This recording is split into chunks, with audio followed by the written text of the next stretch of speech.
Okay, welcome back, ladies and gentlemen, to the Chupacabra's Lair. I'm your host, Larry the Chupacabra, and we're back for more Dungeon Defenders 2 here today. This is more post-Wipe-ageddon content. We're about to go up into, what was that place called? The Tree? Is that what that next map was called that we're going to? I don't think it's called the Tree. I don't know what it's called. Let's find out. Yeah, let's look. It is called... Life Root Forest. So it's the one I thought we were doing, but I was wrong. That last time.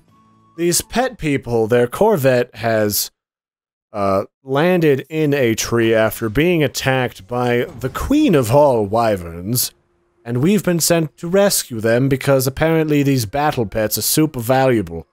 I think they're complete crap until you upgrade the shit out of them, but apparently the military disagrees.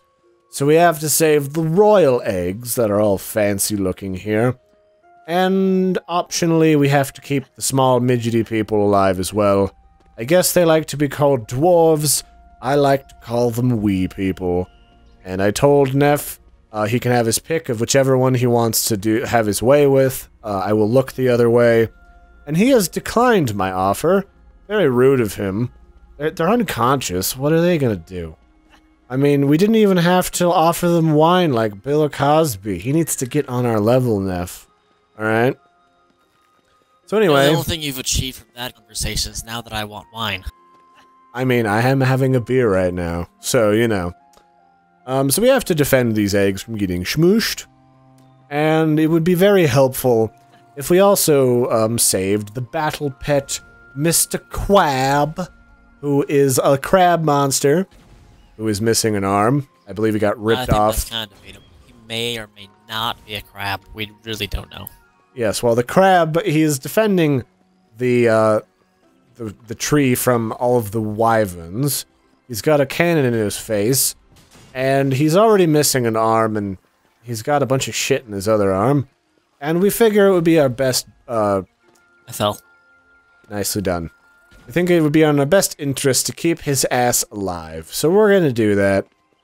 And we've got a fun little device here. The engines from this flying craft. They're kind of like the engines that keep everything flying in the Matrix. And if we activate it, they will knock shit off of the ledge of this gigantic tree in which we find ourselves. With lots of different Zeppelin parts every which where. And it'll murder them, and also Nephanox occasionally. I've learned where not to jump in this map, so I don't get fondled by gravity. And that's about it. We just gotta stop all the goblins from stealing our eggs. Just like that weird Joanna iguana thing from the Rescuers Down Under. That stole that Crocodile Dundee-looking fella's eggs, after he said he was impossible. Steal his eggs. Also, phallic-shaped plants that I will let your imagination go wild with.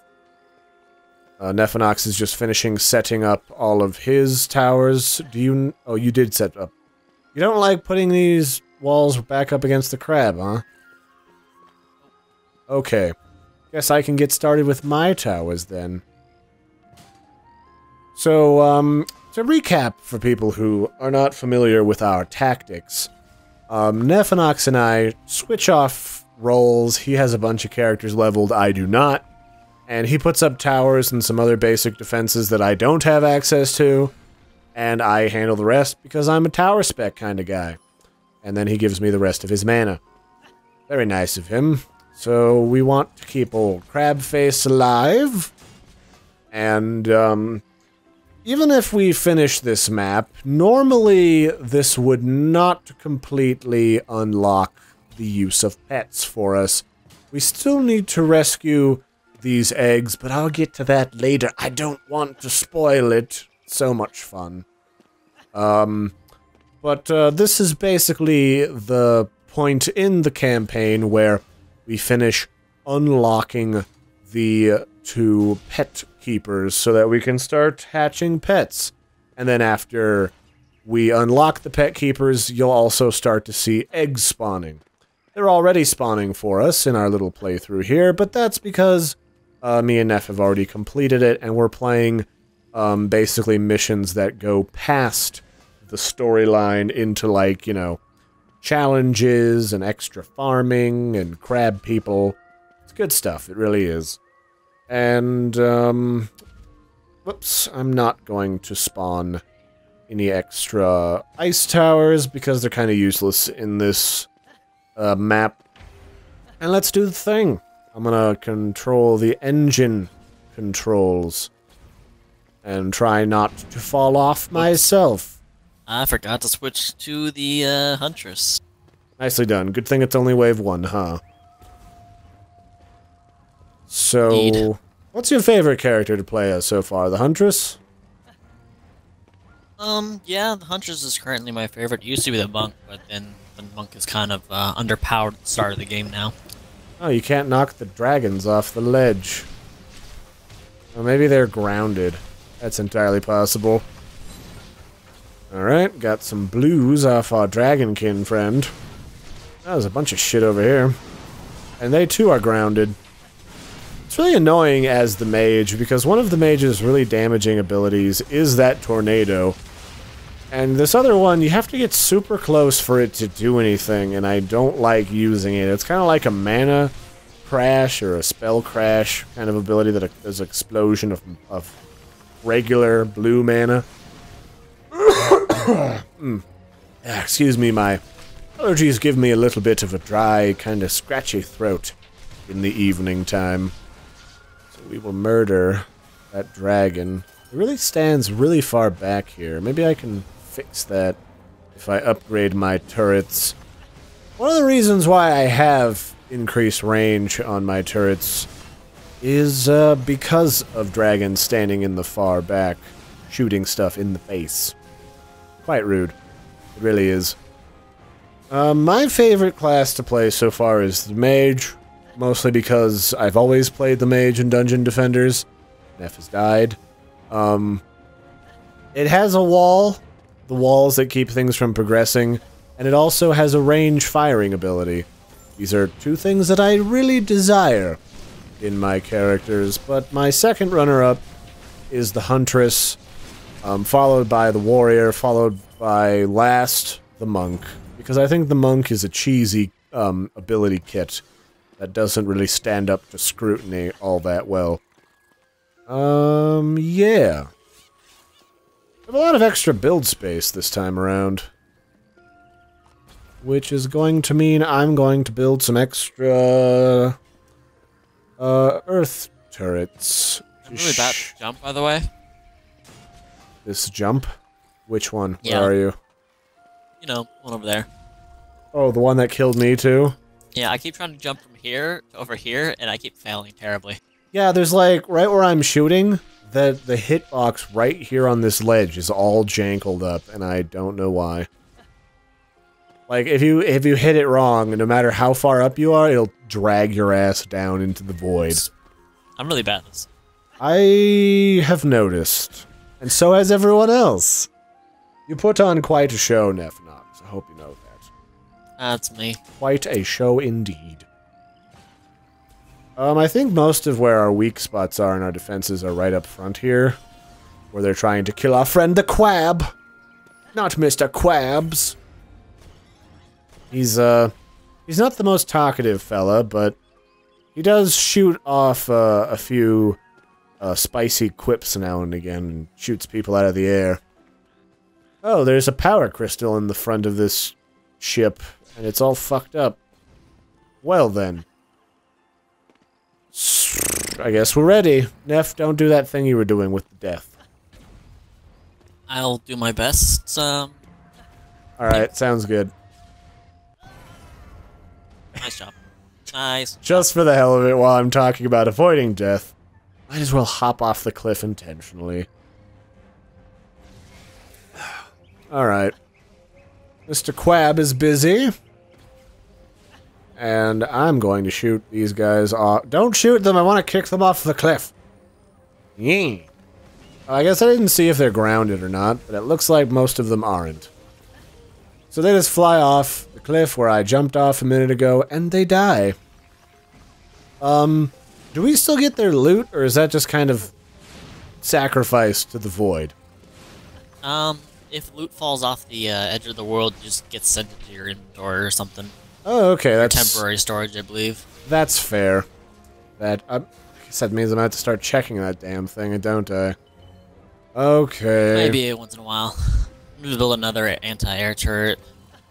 The ones in this lane aren't getting controlled at all.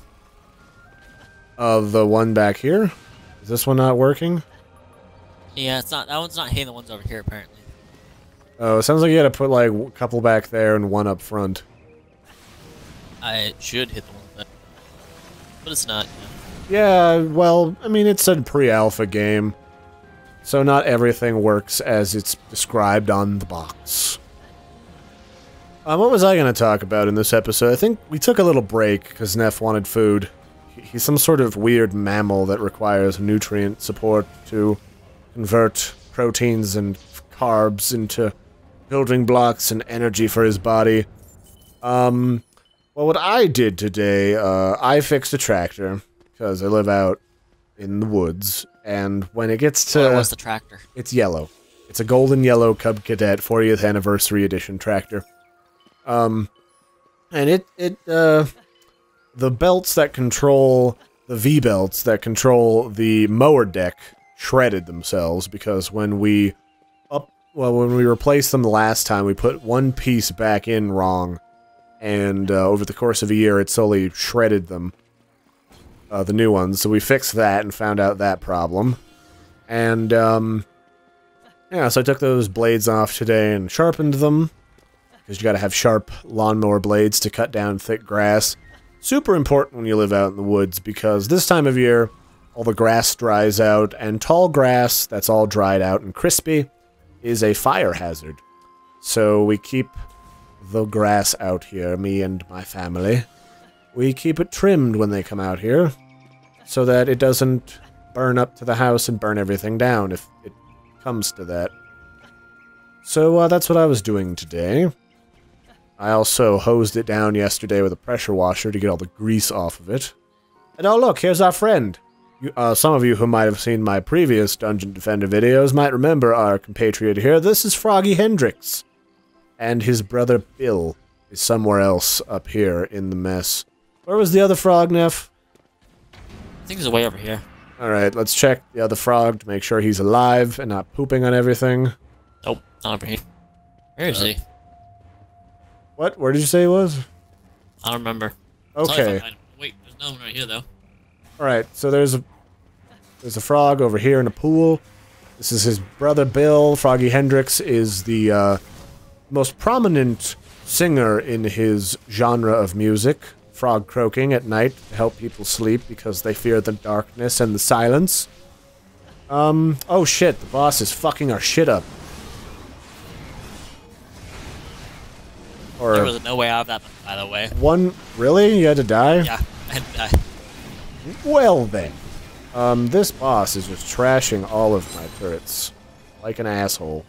He's not really hitting the walls. He's just hitting the turrets.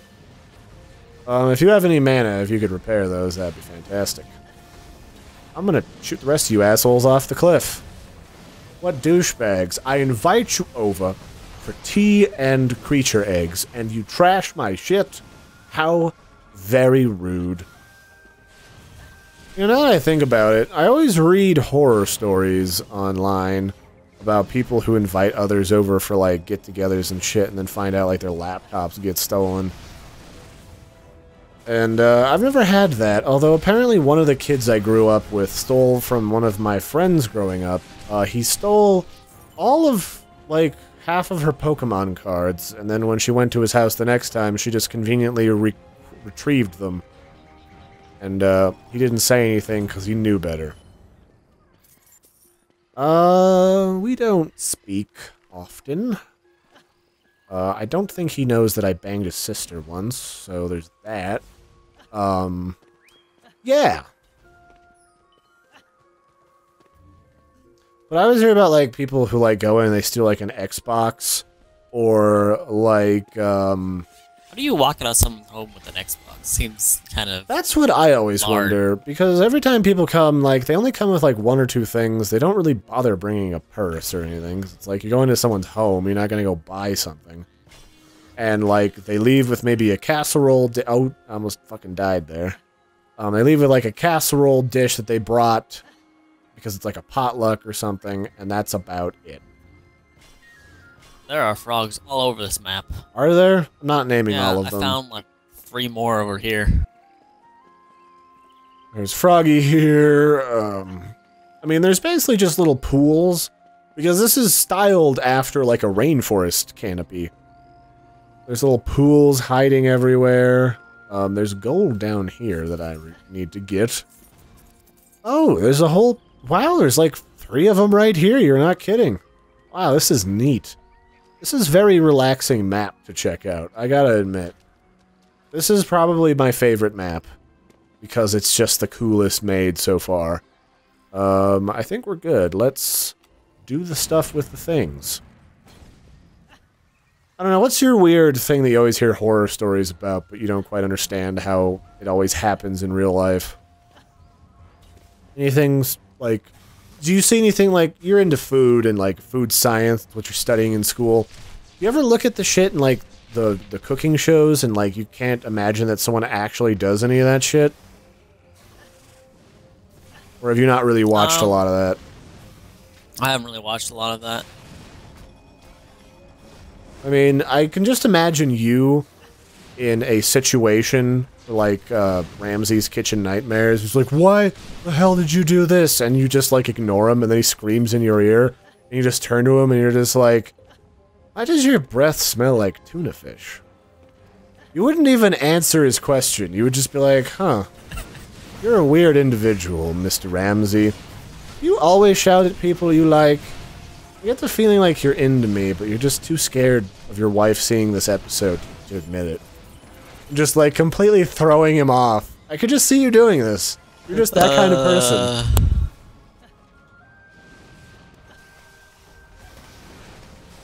Oh man, it's good shit.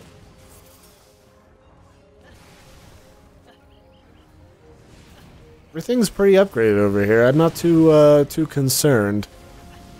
The other thing that I was thinking about is, anytime that we've pretty much screwed up and we've lost like a secondary objective and opened up a new tunnel, we've almost always restarted. And I guess you've said about half the people you've been with who have, like, say, let Quab die, the monsters, have not restarted and they just kind of kept up with it. Frickin' dragons. Told you guys, I fucking hate dragons. Even you, floating Chinese dragon that helps me. Hey, I found some safe ground, but I don't think there's a way out of here. Nope, I've been down there. There actually, you might be able to I failed. Not jump to safety. Hey, I leveled up. Nicely done.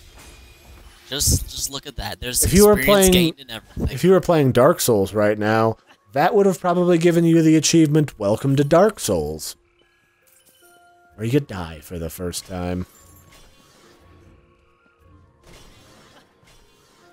These are some really goddamn fancy eggs. They remind me of the decorative eggs that my grandma used to send to all of the grandkids, me and my sister included. Like, you know, they have all that intricate painting on the outside. What are they? Yeah, I think there's a name for them. I forget off the top of my head. I haven't said the name in a while. Fabergé eggs? Decorative eggs? Anyway, they're really cool looking, and she gave some to all the grandkids as, like, collectibles. And she also hand-knitted the doilies that went underneath of them with your name in them, with the colors that you wanted. My grandmother can do some stitching and doily work, and I forget what it's called. I'm brain farting that, too. But she always tells me, like, I don't understand how you do all this computer stuff. I'm like, Grandma, I don't understand how you intricately lay out a mathematically, like, specific pattern to do all this needlework stuff that you do. Like, that stuff just boggles my mind. And you have trouble with computers? I'll meet you halfway. You explain that to me and I'll handle your tech support, alright? She does, like, crossword puzzles, and she's almost 100. She's trucking right along. She's there, Bentley. Not something a lot of people her age can say. Frickin' your tower in the middle is not doing shit. By the way, like, this other crap is just flying over here, touching my stuff. Rude, rude, rude. I'm talking to you, dragon. Talking to you, sir. Yeah, you're right. Sir. This tower's done absolutely no damage to everything.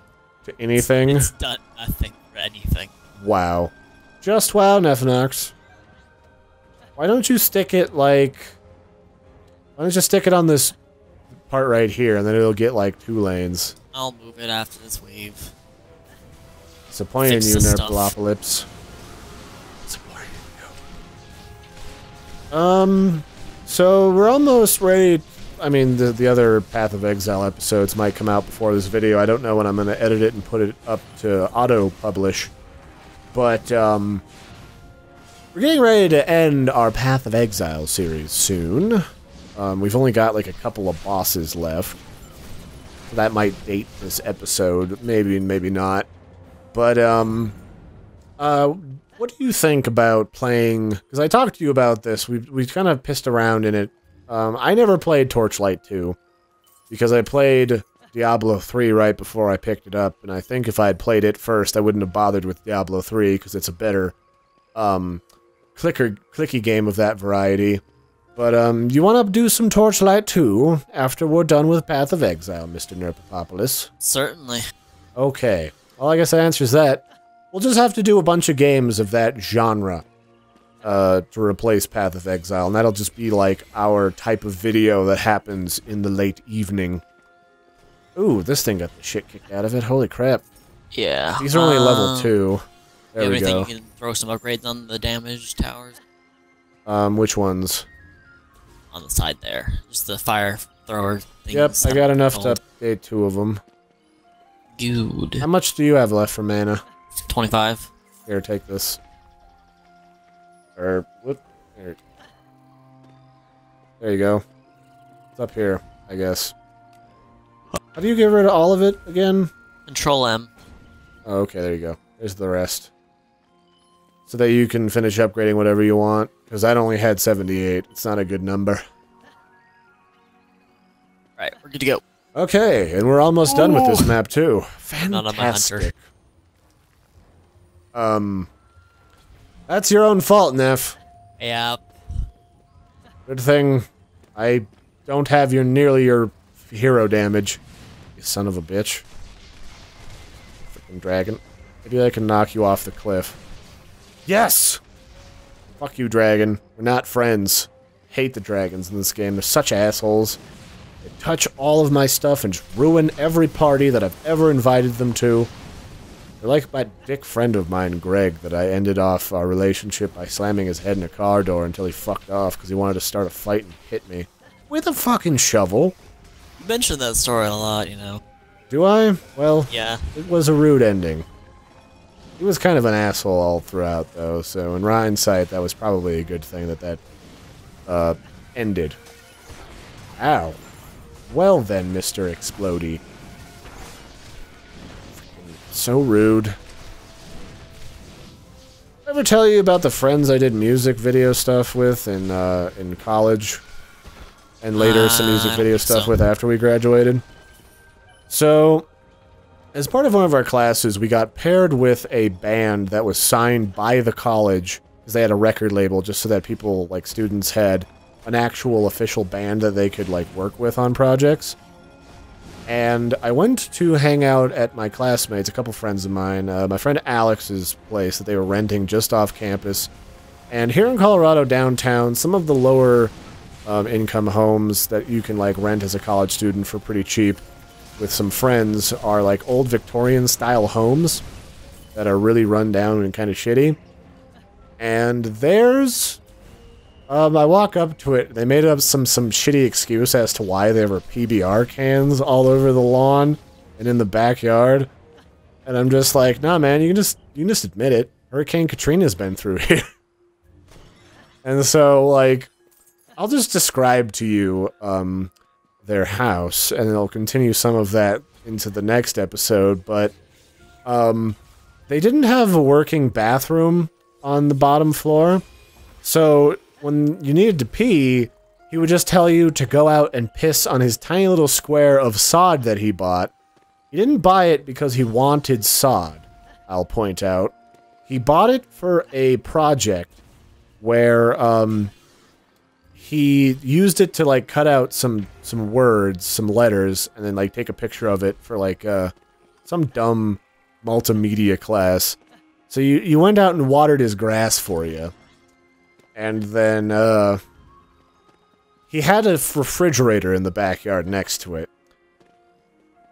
Can you guess what's unique about this refrigerator, Nephinox? I don't really know if I want to. It was a rare and unique refrigerator. One of a kind that he had spray painted for that very same multimedia class to look like a zebra. And then when he was done, he opened the gate sitting right behind it and pushed it into the back alley and closed the gate so that the city would have to remove it and he wouldn't have to pay to dispose of it. Yeah, they were a pair. He also, when he got his tax refund, which was almost nothing, instead of using it for textbooks and then not bitching about how he didn't have money for some of the textbooks that we needed, he bought a set of ninja stars and made, using the same spray paint he used to spray paint the refrigerator, he turned the side of the fence into a target and proceeded to throw shooting like ninja stars at it, and he was not very good at it, and he just tried really hard for a long time. It was interesting, to say the least. And imagine. Also, frickin' squirrels got out their jack-o'-lantern, because this was about, October, and it made it just look like a sight out of, like, Silence of the Lambs. They, like, chewed out the eye holes and, like, half the mouth holes, so it looked like it had a stroke. Oh man, it was a sight. Also, in certain parts of their living room, you could, like, poke your finger through the wall and touch someone's back who was leaning against the side of the house outside. So they had a hole in their wall, basically? More than one. The house was an old, church at one point, so it kind of looked like a tower, like buttress. Mm-hmm. Yeah, it was interesting. That whole thing was an interesting project or two.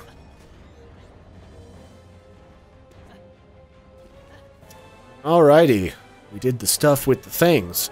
So that's it for the first step of saving the elf people, the midgets with the eggs and the pets. Now we have to go save the eggs again, which you'll see in a moment. Once I've, oh, never mind, I don't get a chance to check out the reward. So I think it's cool that they added cutscenes to several of these. I just wish that they had, like, more story cutscenes in the earlier parts of the campaign. That kind of explain, like, what happened and why, even though we successfully defended stuff, like, why we're getting pushed back over and over again. So anyway, the wyvern has stolen the eggs, and the elves tried to stop it, and their pet cat helicopter tried to follow after them. So we gotta go rescue them again, because eggs are replaceable, people are not. I mean, unless you consider eggs to be people, but that's a discussion for another day. So, until next time, everybody, thanks for joining me, Larry the Chupacabra, for more Dungeon Defenders 2 campaign story levels that exist so far. More next time. Until then, toodaloo, like, subscribe, all that stuff, and, let us know what your favorite map that you've seen in Dungeon Defenders 2 so far has been. And we'll catch you later. Bye! Hey Muffins, do you see this? Well, I see what? Come over here. Where are you? Come up on this ledge. What are you looking at? There's a floating skull right here in the sky. Yeah, there is. What the fuck? Alright, well, that was weird. I guess I'll leave this in the recording. Bye, guys. There's just random shit. Must be like a graphical leftover.